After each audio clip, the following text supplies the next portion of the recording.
ኣብ ቁርኣን ፍጥረት ከመይ ገይሩ ተፈጢሩ ንዝብል creation of days ዝብሎ ዘሎ ኣብ 6 መዓልቲ ዝብሎ ማለት እዩ ቁርኣን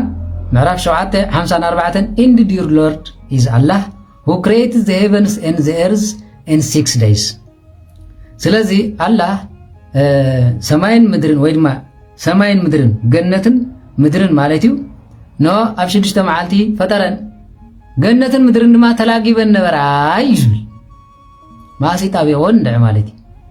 ስለዚ ደሃን ኦኬ ደሃን ወሲድና የለና ንዕሞ ከስኾነኩም ድሕረዲኩም ቁርኣን ምዕራፍ 10 ቁጥር 3 11 ቁጥር 7 25 59 50 38 57 4 ተመሳሳሊ ኦኬ 6 days ዝብሎ ማለት እዩ ኣብታ ዓንተ በዝራናይ ድማ ሪኹም ይኹም ማለት እዩ ስለዚ ነዚ ብምንታይ ፈጢርዎ እንድሕር ተባሂሉ ነዚ እንድሕር ብምንታይ ፈጢርዎ ዝብል ማለት it is understood many scholars as 6 stages of period not necessarily 24 hours ነዚ ንሽድሽተ መዓልቲ ክንብል ከለና ድማ ምናልባት ብሰዓት እንድሕር መቂልኩሞ 24 ሰዓት ኢልኩም ከተምኑና ከይትፍትኑ ይብል ወላ መዓልቱን 24 ሰዓት ከም ዘሎ ኣያምንኒ ማለት ኣገዳስነት የብሉን ይብለኩም አለ ማለት ነዚ creation number 2 ኣብ ቁርኣን ምዕራፍ 2:217 when he decreases a matter he only says it will be እዚያ ምስናትና ተመሳስለያ እንተ አዚዙ በአፍ እንተወፂው ይገብር ዝብለይ ማለት creation happens by Allah will and command ስለዚህ በትእዛዝ ወይ ድማ በቃሉ ንበሎ ነዚ ምስተ ሓንተ ጥራይ አምሳናት ሰማ ማለት ሳልሰይቲ did these believers not see that the heaven and the earth are joined together when he split them apart እንታይ ዝብል ማለት ገነትን ምድርን ተጣቢቀን ስለዝነበራ ሰብ ከይመፀ ከሎ ክፈልየን ኢሉ ድማ ፈላለየን ዝብል ማለት አቤት ጉድ creation number 4 ቁርኣን ምዕራፍ 41 ንብሎ ዘለና ቁጥር 11 then he turned to the heaven and it was smoke and said it and to the earth come willingly or unwillingly ድሕሪ ቁርኣን ምዕራፍ 41 ዝበልናዮ ቁጥር 11 ምስ ፈጠሮ ይብል ማለት እዩ ንሄቨን ምስ ፈጠሮ ድማ ትክ ይኹን በለ ፈቲኻ ጸሊካ ይዝብል ማለት እዩ willingly or unwillingly ይዝብል ማለት እዩ ኖ ነዚ ትክ ናብዚ ኪድ ምስ ወለ ድማ ተሰብሰበ ይብል ማለት ፈቲኻ ጸሊካ ይዝብል ዋ استنفاس ዘሎ አፍ አይመስልም creation number 5 earth and substance ኖ ምድርን ምስ ዝነበሩ ዝተፈጠሩ ድማ ዚልና ኩና 4 days ወሰድ he created the earth in 2 days in the place of mountain and blessed ወዘተረፈ 2 days እዚ ጠቅላላ 4 መዓልቲ ሶ ተጋጊሎ ማለት እዩ ናዳም ከመይ ገይሩ ፈጢርዎ ዝብል ድማ ምዕራፍ 15:26 ቁርኣን ከምዚ ይብል he created man from sounding clay from altered black mud እንታይ ዝብል ማለት እዩ ናዳም ፈጥሮ ከሎ ድማ ካብ ድምጽ ዘለዎ ጭቃ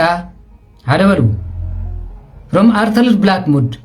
ካላይ ድማ ካብ ጸሊም መሐመድ ይብል ማለት እዩ ማአፍሪካዊ ነይሩ ማለት ደሃን ይኹን ጸገም የብሉን ምስ ጸገም የብሉን ኣብቲ ቁርኣን ምዕራፍ 15:26 38 አንተ ወይ ተቀሰልኩም ዝነበረት 71 72 ክለይ ዝብል ማለት እዩ ስለዚ ኣብ ምዕራፍ 3:59 አዳምን ታይዝ ባል ጎይታናን መድሓኒትና ኢየሱስ ክርስቶስ ኮምፓየር ገብረ ማለት እዩ ስለዚ በዚ ይብል ማለት እዩ ቁርኣን 38:75 አንተ ወይ ተቀሰልኩም ጸንሐት ማለት እዩ what prevented you from prostrating to that I created my own hands መታ አደይ ኖ በኢደይ ፈጠርኮን አዳም ስለዚ ሰገድ ካይሉ ንዲያብሎስ ሰጎጎ ይብል ስለዚ ጌጋዩ አቀዲሶም መላእክቶም ተፈጢሮም ናዳም ስለዚ ሰጎጎ ይኮነን እግዚአብሔር አምላክ ካገጾም ስለዚ ተሐቆም ደመና ስለዚ ኸልከሎም ቅዱስ ዳዊት እንታይ ኢሉ ከለለሙ ደመና ከመይራ ይወጹ በጽ ኸይሪ ደመና ከለሎም ስለዚ ኣብዚ ወዲኦሎ ማለት ብሮት ኦፍ ሶልስ ዝብሎ ዘሎ ብስትንፋስ ፈጢሩ ዝብል ደሃን ኣብዚ ዘባስ የብሉን ስለዚ ነዚ በሙሉ ጌጋ መጽኢሎ ማለት ስለዚ ኦኬ ካብነው ያخلكم ኸውኒ እዚ በሙሉ ኣብዚ ፍጥረት ምዕራፍ ሓደ ጥራይ ጸንሐ ሁሉ ጌጋይ ማለት ኩሉ ጌጋይ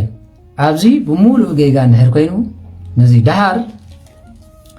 እግዚአብሔር በቃሉ ፈጢሩ ይብል ቃል አምላክ ኦኬ ቃል እንታይ ማለት ፈጣሪ ሓቀዶ ብስትንፋስ እፊሉ ህያው ስትንፋስ አለኝ መንፈስ ቅዱስ እንታይ ማለት ፈጣሪ ሓቀ ንአዳም እፍ ምስ በለሉ ስትንፋስ ህይወት ሰኽዒሉ ስትንፋስ እግዚአብሔር እንታይ ማለት መንፈስ ቅዱስ ሓቀዶ ንአዳም ስትንፋስ ህይወት ከስርጾ ለኸለይና ንርኢ እፍ ኢሉ ፈጢር ወይ ብል ስለዚህ መንፈስ ቅዱስ ፈጣሪ ይኮነን ኦኬ እግዚአብሔር ይኹን ምስ በለ ቃል ምስ ወፀ ድማ ቃል እንታይ ኮነ ኢሉ ፈጠረ ኢሉ ስለዚህ ዮሐንስ ምዕራፍ 1 እንታይ ኢሉ መጀመሪያ ቃል ነበረ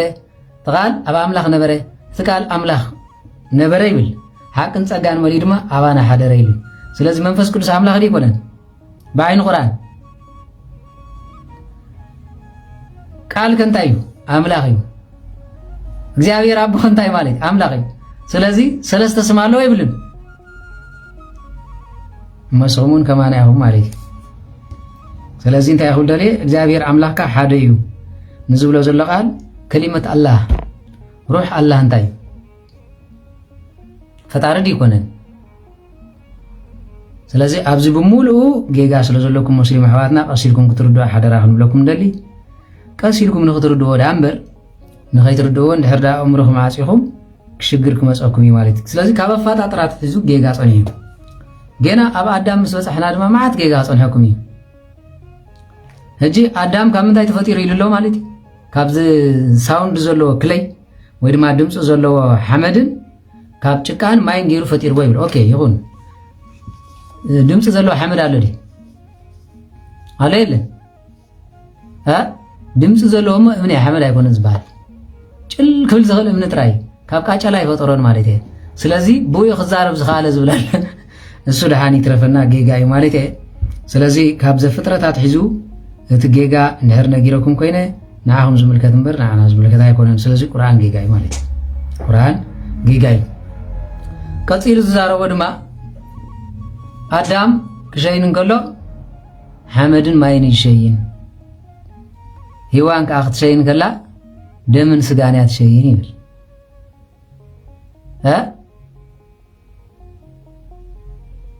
ስለምንታይ ይብል እሞ አዳም ካብ ማይን ሓመድን እዩ ተፈጢሩ ሄዋን ግን ካብ ዓፅማ አዳም ስለ ዝተፈጥረት እንታይ ይብል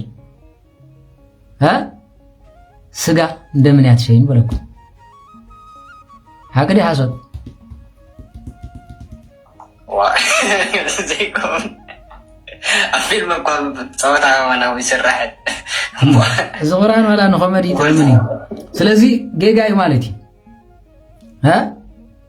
ስለዚ ጌጋ ስለ ዝኾነ ኣብዚ ክርዳኩም ዘለዎ አዳም ሄዋን ካብ ተፈጥረትሉ ኣትሒዛ ሽንታ ከም ናይ አዳም እዩ ነይሩ ወርሓዊ ፅግያት እኳ ዝመፃ ድሓር ምስ ተጋገየት እዩ ሓቂዱ ድሓር ምስ ተጋገየት እዩ